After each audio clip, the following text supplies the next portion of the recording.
që votuan dhe nuk u trembën, nuk u shantazhuan, nuk u blen në zgjedhjet e fundit të datës 11 maj 2025.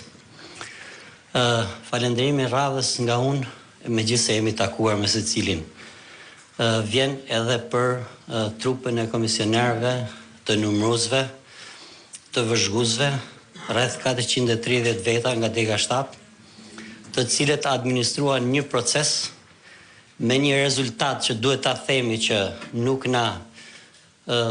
nuk ishte i favorshëm për ne, por ne bëm pamundurën që çdo votë e demokratëve e atyre 10.174 vetave të numërohej dhe çdo shkelje e atyre që ishin marrë me atë punë të dokumentohej, siç e thotë edhe kryetari Dr. Berisha.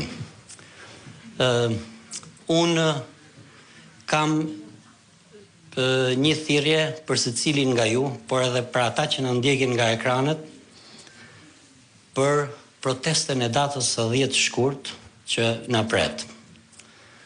Do të theksoj 2 arsye lokale pse një banor i Degës 7 duhet të dali në protestë, pasi arsyet mëdhore do na i thotë Dr. Berisha. Para pak ditësh me nënkryetarin e partisë po silleshim vërdall për të parë për një parking për makinën.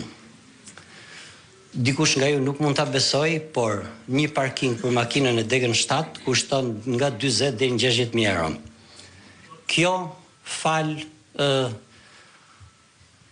oligarkëve dhe interesave të ndërtimit që kjo qeveri ka nxit dhe që po themi në Degën 7 një familje normale nuk mund të blej dot asnjë parking e jo më të mendoj rini siç janë disa nga ju këtu, ose për fëmijët tuaj që të blejnë një shtëpi.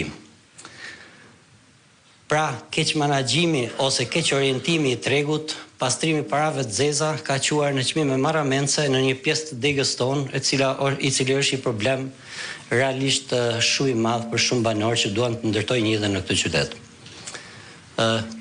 Para 2 ditësh po lëviznim me kom tek një park i ashtu quajtur park 1 kilometër, që në fakt nuk është park, por është një hapësirë betoni, dhe po e bëja krahasimin me 2 vjet më parë.